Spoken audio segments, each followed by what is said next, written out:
They dominated the gaming console market during the 90s, they made a world record on sales during the early 2000s, and they are still considered by many as the greatest gaming console of all time.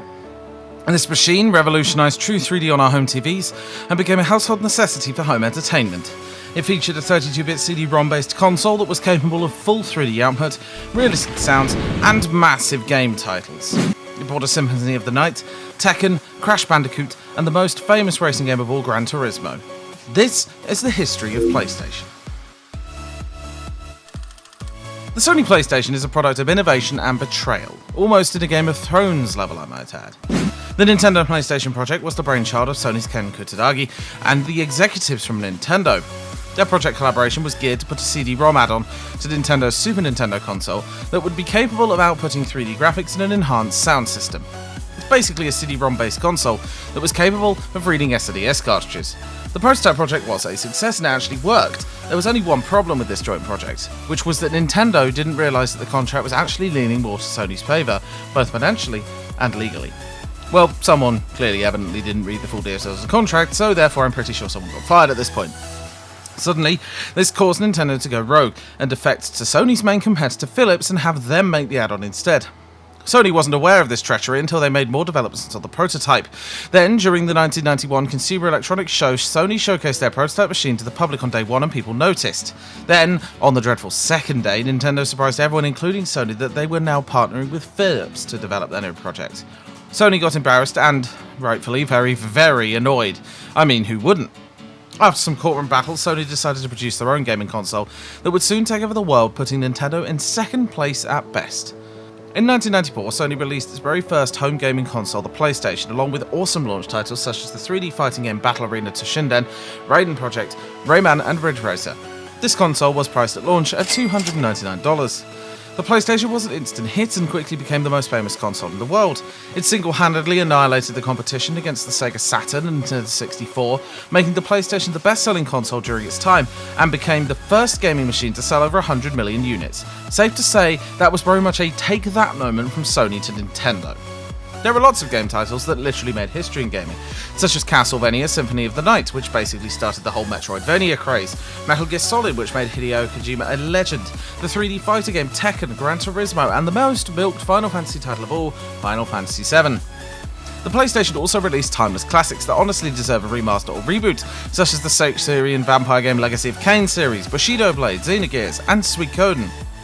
It was a crazy time for video games during the 32-bit era. It basically started the modern age of gaming and inspired other companies to make their own gaming consoles years later. Microsoft!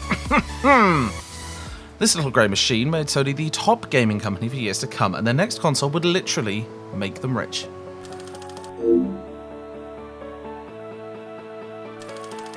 After the gigantic success of the PS1, Sony went on to prepare and kickstart the next-gen console for the PlayStation lineup. This new console would use a DVD-ROM system, leaving the old compact disc format, a new processor, and a more advanced 3D output. With online capability and now shelled in a black box grille design, it also featured a motorized tray for the DVD. This next-generation console was simply named the PlayStation 2. As of today, shipping over 155 million units and priced at $299 when it was released, it was 100% Sony's best-selling console. It also still holds the world record as the best-selling console of all time. Even during the rampant era of game piracy, Sony's black box continued to help Sony earn billions and billions. Just like the PS1, Sony's competitors were no match against this powerful beast.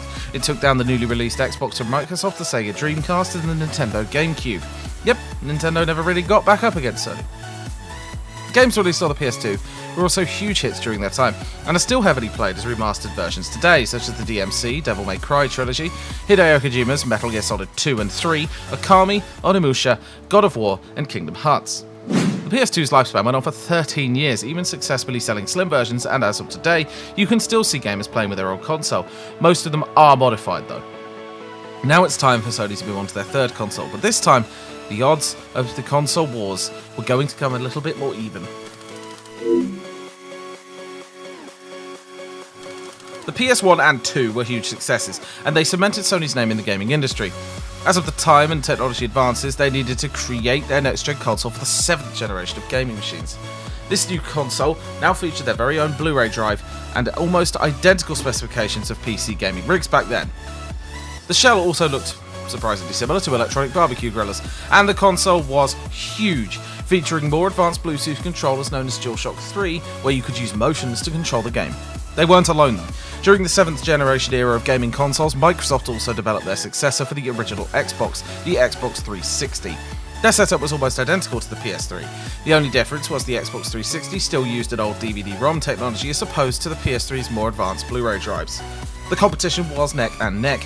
The two consoles had their strengths and annoying weaknesses.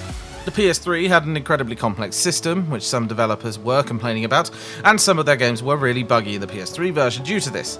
The Xbox 360 was easier to work with for developers, but the console was extremely prone to bricking due to overheating problems.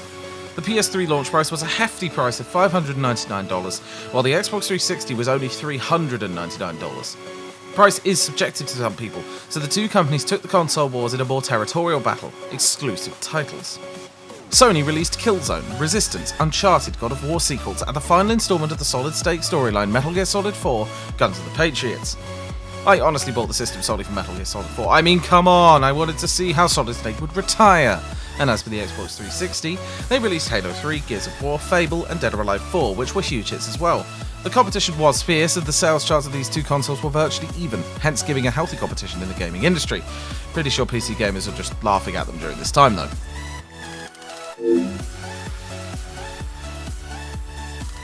After achieving massive sales on home consoles, Sony tried to branch out onto mobile. They did release the Sony PSP or the PlayStation Portable in 2004. It was a hit back then with the releases of exclusives such as Final Fantasy VII, Crisis Core, and Metal Gear Solid Portable Ops. The PSP's lifespan went on for 8 to 10 years, selling over 70 million units until they decided to pull the plug and develop the next portable console, the PS Vita.